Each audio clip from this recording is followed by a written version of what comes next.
Naruto and Konohamaru met Jigen, and, probably, one of the long-awaited battles, Uchiha and the 7th Hokage against one of the strongest enemies. Enjoy watching, everyone.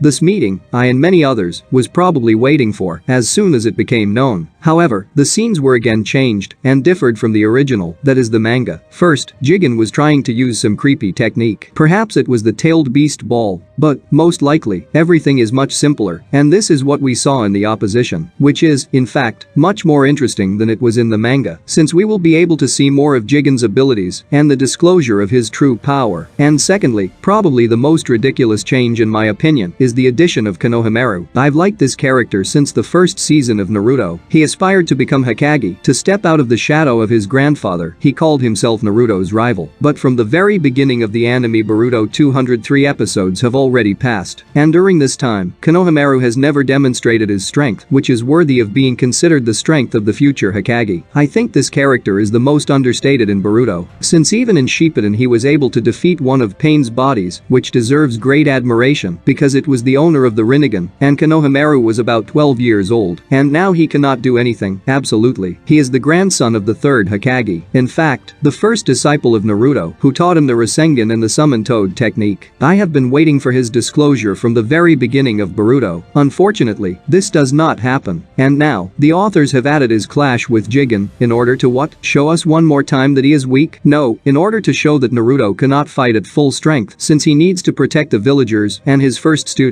This fact disappoints me very much. Konohamaru is to become the 8th Hokage. He is obliged to fulfill his dream, the way Naruto did it. And the authors are not trying to make him stronger in any way. Whom can he protect with such power? Back in the manga, I expected that when Delta came to Konoha, she would not be stopped by Naruto, but by his student, who will show his incredible power, which he received through the lessons of the 7th. But no, that didn't happen. And now, when he intervened in the fight between Naruto and Jigen, I hoped that I would see one of the most epic scenes, where this character will show heroism and his true strength. And I saw a couple of blows to the face, and rods in him, and then Naruto had to save him too. It was probably Konohamaru's most shameful fight. If he has learned to summon toads, then he has been to Mount Myoboku. Why didn't Naruto teach him a hermit mode that would help him in most of the battles? Because the authors don't care about the secondary characters. I understand they want to open up a new generation, but before that, there were plenty of ridiculous fillers to devote to unleashing Konohamaru's power, his teammates, and more. In addition, this character can summon not only toads from Mount Myoboku, but also a little monkey, which, apparently, is the son of the Monkey King, who was summoned by the 3rd. Why not reveal it? And many other things. No, Konohamaru just came to sleep. Even the authors themselves, through the words of Jigen, laughed at the fact that Junins were weak. Yes, I understand what the writers want to show. The new generation is weaker, since there are no conflicts between countries, and most shinobi simply do not train and rely on ninjets. But the Konohamaru generation must remember what a true shinobi is, and that one needs to be strong and become even stronger. This character should be the last generation of shinobi who would not rely on ninjets, and that there will always be peace. So the screen is how I would like to see Jigen, Naruto, and Konohamaru meet. And so, I'm just disappointed with what is happening. But disappointment with the appearance of the younger Sarutobi does not change the coolness of the episode. We saw that Kawaki had changed a lot, and that Naruto became the father he needed so badly, and the vase that he glues is like a reflection of himself. Just as he glues it, he also glued his soul, piece by piece, being next to Naruto. And how symbolic it is that he cannot find the last fragment because he cannot find it in himself either. He cannot understand that not only he cherishes Naruto, but also the others who are next to him now. And as he said about the vase, he will have to fill this void with something else. And apparently, he will do the same with his soul, fill it with not what is needed, which is why we will see the battle of Boruto and Kawaki. And this whole scenario with a vase seems very cool to me, and Kawaki is aware of that too. He glued not a vase, but himself. And now, Jigen threatens to destroy everything that he managed to acquire. Therefore, Kawaki without hesitation tries to sacrifice himself because he still does not understand that as Naruto is dear to him, he is also dear to the 7th, and to Boruto, Himawari, and Hinata. Even Sarada tries to help him and show that they are all there, but without a small part that Kawaki did not find within himself, he would not be able to understand it. Therefore, I am very happy with the inner struggle and the disclosure of the character. Well, how can it be without cute crude art, cute and ridiculous. This scene is one of the most ridiculously cute. If you add some embarrassment here, it's just superb. The authors of the anime Boruto need to do something with the animation so that there is not a very big difference in drawing. I hope that someday we will wait for this. And, finally, they are trying to reveal Kashin Koji to us, who has been watching Kawaki all this time. He has quite interesting abilities. He is also, like Pain once, able to observe what is happening through his eyes. How ironic that this particular reference is associated with this character. After all, for those who do not read manga, revealing his identity will be very interesting. They're trying to show us that he didn't really want Kawaki back so badly. And when Jigen came to the village, this very much surprised Koji, since he realized that he was not watching and checking the reaction of the head of Kara, but on the contrary, Jigen was checking Koji. This means that in the next series we will have one of the most epic battles, and then the second, no less impressive meeting. By the way, those who are not afraid of spoilers can watch the animation about Kashin Koji. Link in the description and in the pinned comment. Let's go back to the episode. One of the most impressive scenes is Kawaki's transformation into Ishiki. First, we saw a new karma pattern, and he looked like the one Sasuke saw in another dimension. Perhaps it has something to do with the spread of this seal, or this mark appears when the Otsutsuki rules the vessel. And secondly, this is the horn that Kawaki has, symbolizing that karma has almost reached its final unpacking, and the revival of Ishiki is coming soon. But with this power, it means that the vessel ceases to be itself, which is scary as Boruto activates his karma as well as Kawaki. Due to their resonance, the younger Uzumaki may lose himself sooner than he realizes, which is scary. But at the same time I can't wait for it, since I have an assumption that, in the future, Sasuke will become a vessel for his disciple, and this, in my opinion, will be very tragic. But Uchiha and Shippuden had to give his body to Orochimaru. In fact, the snake is the first in the anime Naruto who was able to be reborn in this way, and Sasuke is also the first suitable vessel for rebirth. Therefore, it would be ironic if he sacrifices himself for Boruto and becomes a vessel again, as it was in the second season of the anime Naruto. But, in the meantime, I'm again unhappy. We were never shown why Uchiha did not fight Jigen, and why didn't he try to interact with the Tentails. It is possible that in the next episode, in the conversations between Naruto and Sasuke, we will learn more about what happened, and Jigen will share information about the place where Jubi is held, information that we haven't heard in the manga or anime yet. In addition to this, something else interesting awaits us, unleashing the full power of Jigen. We were shown very little in the manga, and I hope that now, in the adaptation, we will see what we were shown in the opening. It will be revealed what kind of technique this character wanted to use in Konoha, and we will be told more about the power of the 7th and Sasuke. In the meantime, we are waiting for the release of a new episode where we will enjoy the epic battle. Good luck to all. Goodbye everyone.